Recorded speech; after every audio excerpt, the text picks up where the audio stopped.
వస్తాను. జాగ్రత్తగా ఉండండి. వస్తాను. ఓకే.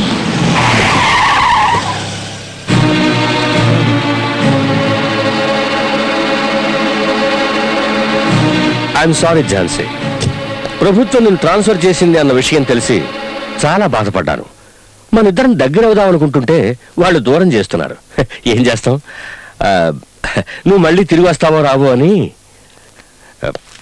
ఇది తీసుకో. ఝాన్సీ, నేను చంపేవాణ్ణి, చచ్చేవాణ్ణి కాను. దీన్ని నీ శవం మీద నువ్వే వేసుకో. నీ తిథి రోజున టోటల్గా ఈ ఏరియా మొత్తానికి ఫుడ్ పెట్టి సంతోషిస్తాను. ఒకవేళ నువ్వు తిరిగి వచ్చావే అనుకో, దీన్ని కూడా తీసుకురా. లేకపోతే నువ్వు గాల్లో కలిసిపోయావు అనుకుంటాను. వెళ్ళరానా?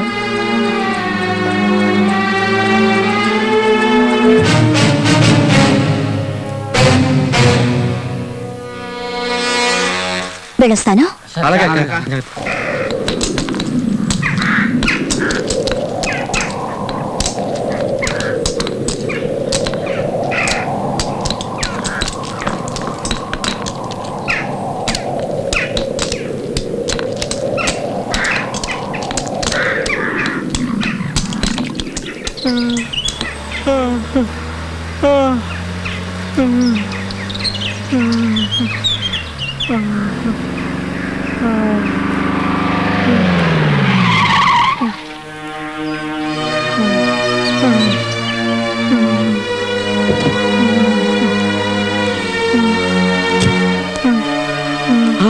ఆగవమ్మా, ఎవరమ్మా నువ్వు? వీడికి సాయంత్రం దాకా ఇచ్చేశారు, ఇడిచి పెట్టడానికి లేదు. నువ్వెవరు? వీడికి అన్ననే. చాకరీ చేయకుండా తప్పించు తిరుగుతున్నాడు, అందుకే ఈయన ఇలా కట్టేశాడు. గూడెం బాబానా? అంత ధైర్యం ఇంకెవరికి ఉంది? ఈ ఊరికి మంత్రి ఆడే, రాజు ఆడే. వాడిని అడిగేవాళ్ళు లేరు, అడ్డుకునేవాళ్ళు అంతకన్నా లేరు. ఈ ఊరికి ఆడే దేవుడు, ఆడే దెయ్యం. ఈ ఊరంతా బాడిదేనా? నోరెత్తితే చావ కొడతాడు, ఇంక అడిగే ధైర్యం ఎవరికి ఉంటది? అయ్యో, ఎందుకమ్మా కట్లిపెత్తున్నావు? అడిగి తెలిసిందంటే మన అందరినీ చంపేస్తాడు. అమ్మ వద్దమ్మా, చెప్పేదిలమ్మా. తెలియాలని విప్పుతున్నాను, చావడం ఆ తర్వాత.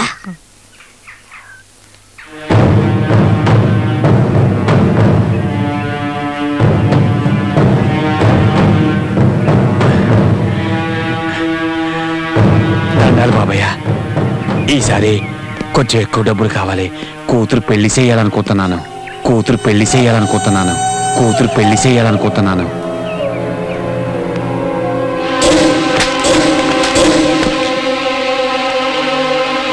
నేను అనుకోకుండా నువ్వెలా అనుకుంటావురా? ఎందుకు దానికి పెళ్లి చేస్తే ఏం చేస్తుందిరా?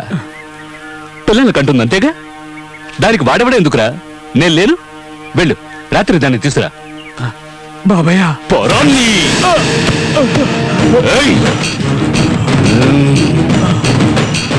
గొవ్వకు బదులు నిన్ను కాల్చి వండుకు తినేస్తా. జింకని పులి తిన్నట్టు నిన్ను తినేస్తా, జ్ఞాపకం ఉంచుకో. గూడెం బాబా, ఈ ఊళ్ళో ఉన్న పోలీస్ స్టేషన్ ఖాళీ చేయించి జల్సా చేసుకుని అడ్డాగా మార్చారు కదా, అదే అడ్డాని ఆవిడెవరో ఆడ పోలీసు వచ్చి మళ్ళీ పోలీస్ స్టేషన్ గా మార్చేసింది. రే బాడ్కో, అతిరథ మహారథులెందరో వచ్చి వెళ్ళారు. ఇదెవర్తిరా? మహాసాధ్వా లేక నేను చూడని అందగత్తా? చూడ్డానికి రంబలాగుంది, తోడుగా ఇంకో పిల్ల కూడా వచ్చింది. గజనిమ్మ పండు. బాడ్కో, దిష్టి తీసి గుమ్మడికాయ పగలగొట్టి తోరణాలు కట్టి శోభనానికి సిద్ధం చెయ్యి. దాని సిగదరగా పెళ్లి కొడుకులా ముస్తాబాయి గూడెం బాబా వస్తుంటే ఊరు అదిరిపోవాలి.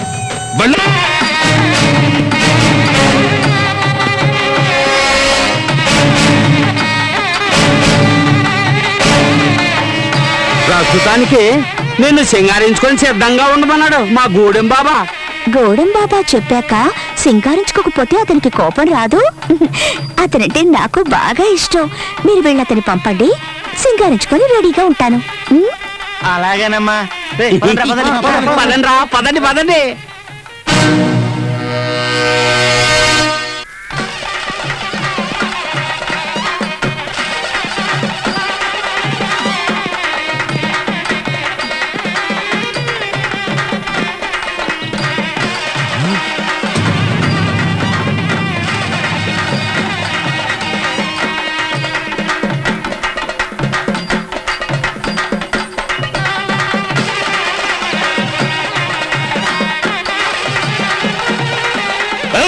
ఆపండ్రా.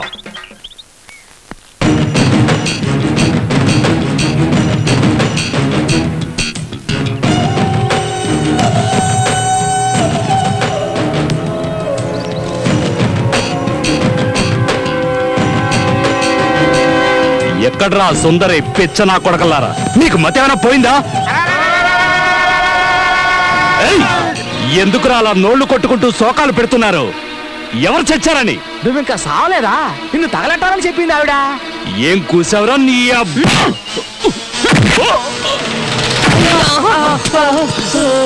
బట్కో లాక్కురండిరా దాన్ని.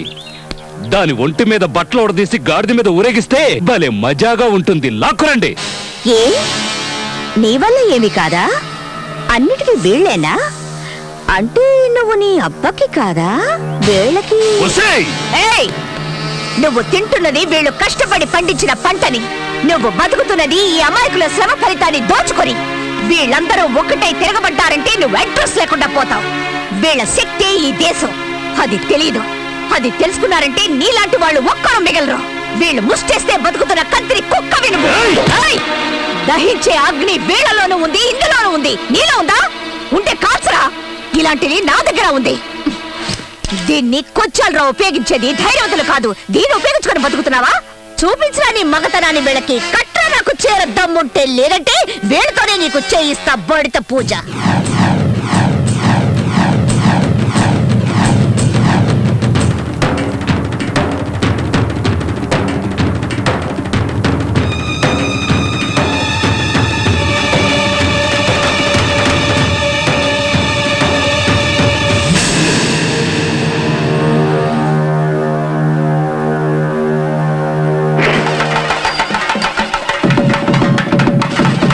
చూసుకుందాం.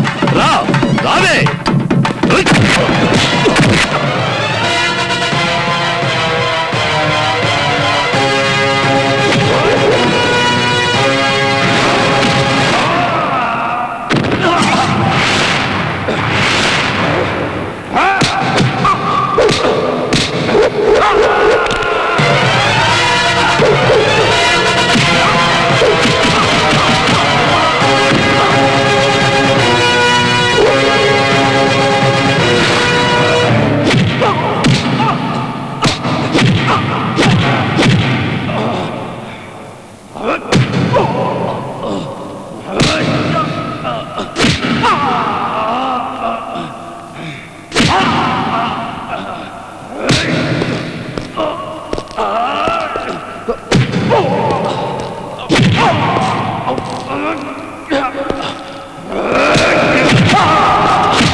నీ శక్తిని ధారబోసి ఇలాంటి వెధవల్ని పెద్దవాళ్ళు చేస్తున్నారు. నీ శక్తి మీద మనసు లగ్నం చేసి కొట్టారంటే వీడు అంతం, నీ కష్టాలు అంతం. తీసుకెళ్లి తగలేండి వీడిని. ఎవడు మొహాలు చూస్తున్నారు? నీ అక్క చెల్లెళ్ళెందరినో నాశనం చేసిన వాడు వీడు. మీ శక్తి మీకే తెలియకుండా మబ్బు పెట్టిన వాడు వీడు. స్కూల్స్ మూయించి మీ పిల్లల్ని తెలివిలేని వాళ్ళని చేశాడు. తీసుకెళ్ళండి వీడిని. వద్దు వద్దు, నన్నేం చేయదు. నేను మారిపోయాను. నేను మీ అందరికీ సేవ చేసుకుంటూ బతుకుతాను. నన్ను నమ్మండి. తల్లి, నన్ను క్షమించు. ఇక నుంచి న్యాయంగా బతుకుతాను. జీవితాంతం నీకు రుణపడి ఉంటాను. నేనెన్నో పాపాలు చేశాను. దయించి నన్ను క్షమించు. వదిలేయండి.